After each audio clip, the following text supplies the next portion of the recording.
അസ്സലാമു അലൈക്കും വറഹ്മത്തുള്ളാഹി വബറകാതുഹു. സഅദ് ബിൻ മുആദ് റളിയല്ലാഹു അൻഹു പറഞ്ഞു, നബിയെ, താങ്കൾക്ക്, അതായത് യുദ്ധത്തിൻ്റെ ചീഫ് കമാൻഡർക്ക് ഒരു താവളം വേണം, ഒരാസ്ഥാനം വേണം. കമാൻഡർ അവിടെയാണ് ഉണ്ടാവുക, അവിടെയാണ് ഉണ്ടായിരിക്കേണ്ടത്. അവിടെ നിന്നുകൊണ്ടായിരിക്കണം കമാൻഡർ യുദ്ധത്തെ നയിക്കുന്നത്.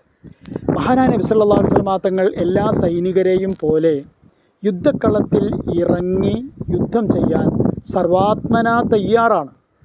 പക്ഷേ യുദ്ധത്തിൻ്റെ ചില മുറകളുണ്ട്. അത് ചതുരംഗം കളിക്കുമ്പോൾ നമുക്കറിയാം.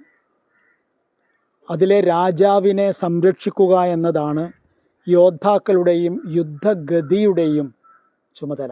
അതുകൊണ്ട് മഹാനായ നബി സല്ലല്ലാഹു അലൈഹി വസല്ലം തങ്ങളോട് സഅദ് ബിൻ മുആദ് റളിയല്ലാഹു അൻഹു പറഞ്ഞു, അങ്ങൊരിക്കലും യുദ്ധം ചെയ്യാൻ പാടില്ല, മറിച്ച് ഞങ്ങൾ യുദ്ധം ചെയ്യും, അങ്ങ് നിയന്ത്രിക്കുകയാണ് വേണ്ടത്. അങ്ങനെ നബി സല്ലല്ലാഹു അലൈഹി വസല്ലം തങ്ങൾ അതിന് സമ്മതിച്ചു. അങ്ങനെ വടക്ക് കിഴക്ക് ഭാഗത്ത്, ബദറിൻ്റെ വടക്ക് കിഴക്ക് ഭാഗത്തായി ഒരു കുന്നുണ്ട്, ചെറിയ കുന്ന്. ആ കുന്നിൻ്റെ താഴ്വാരത്താണ് ബദർ യുദ്ധം നടക്കുന്ന സ്ഥലം.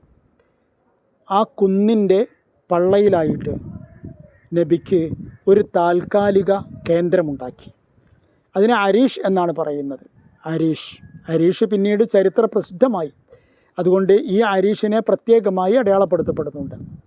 അരീഷ് എന്ന് പറഞ്ഞാൽ അറബിയിൽ പൊതുവെ പന്തൽ എന്നാണ് അതിൻ്റെ അർത്ഥം. ഏതായിരുന്നാലും മഹാനായ നബി സല്ലല്ലാഹു അലൈഹി വസല്ലം തങ്ങൾക്ക് താവളമായി. നബി സല്ലല്ലാഹു അലൈഹി വസല്ലം തങ്ങൾ സൈന്യവുമായി യുദ്ധക്കളത്തിലേക്ക് വന്നു. എന്നിട്ട് ഓരോരുത്തരും എവിടെയായിരിക്കണം നിൽക്കേണ്ടത്, എങ്ങനെയാണ് വരി നിൽക്കേണ്ടത് തുടങ്ങിയ കാര്യങ്ങളൊക്കെ നോക്കൂ. ഇതൊക്കെ നബി സല്ലല്ലാഹു അലൈഹി വസല്ലം തങ്ങളുടെ ജീവിതത്തിലെ വലിയ അത്ഭുതങ്ങളാണ്. ഈ നബി ഒരു യുദ്ധതന്ത്രജ്ഞനോ അല്ലെങ്കിൽ നേരത്തെ യുദ്ധം നയിച്ചിട്ടുള്ള ആളോ ഒന്നുമല്ല. ഒരു യോദ്ധാവിന് വേണ്ട, ഒരു പടനായകന് വേണ്ട വീറും വാശിയുമുള്ള മനസ്സിൻ്റെ ഉടമയോ ഒന്നുമല്ല നബി. നബി വളരെ സരളമായ, സ്നേഹവത്സലനായ, ക്രൂരതകളൊന്നും ചെയ്യാൻ കഴിയാത്ത ഒരു മനസ്സിൻ്റെ ഉടമയാണ്. എന്നിട്ടും മഹാനായ നബി സല്ലല്ലാഹു അലൈഹി വസല്ലം തങ്ങൾ ഏറ്റവും വലിയ യുദ്ധതന്ത്രം, സ്ട്രാറ്റജി അവിടെ എടുക്കുകയാണ്.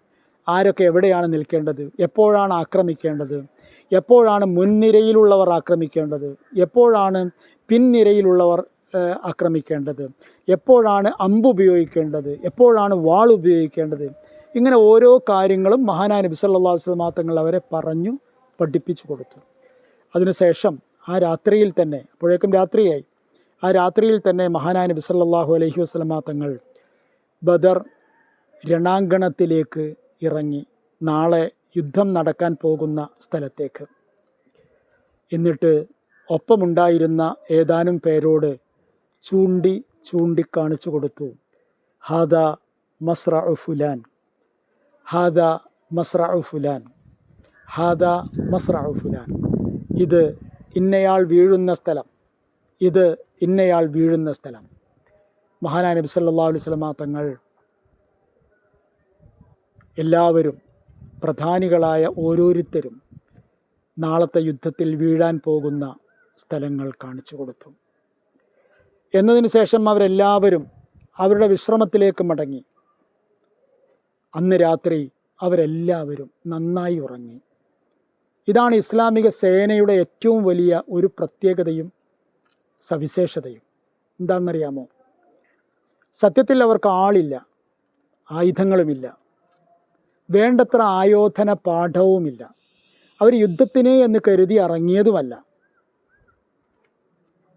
അതുകൊണ്ടൊക്കെ അവരുടെ മനസ്സിൽ ഒരു ആശങ്കയുണ്ടാവേണ്ടേ?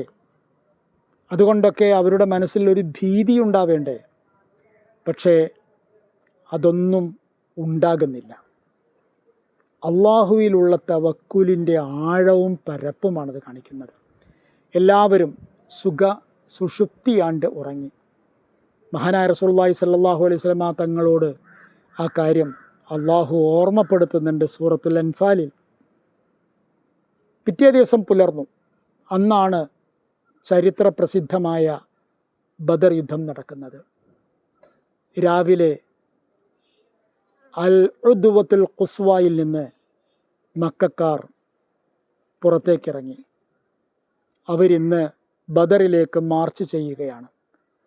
അവർ ബദറിലെത്തിയതും അവർ കണ്ട കാഴ്ച അവരൊരിക്കലും പ്രതീക്ഷിക്കുന്നില്ലാത്ത ഒരു കാര്യമായിരുന്നു. വസ്സലാമു അലൈക്കും വറഹ്മത്തുള്ളാഹി വബറകാതുഹു.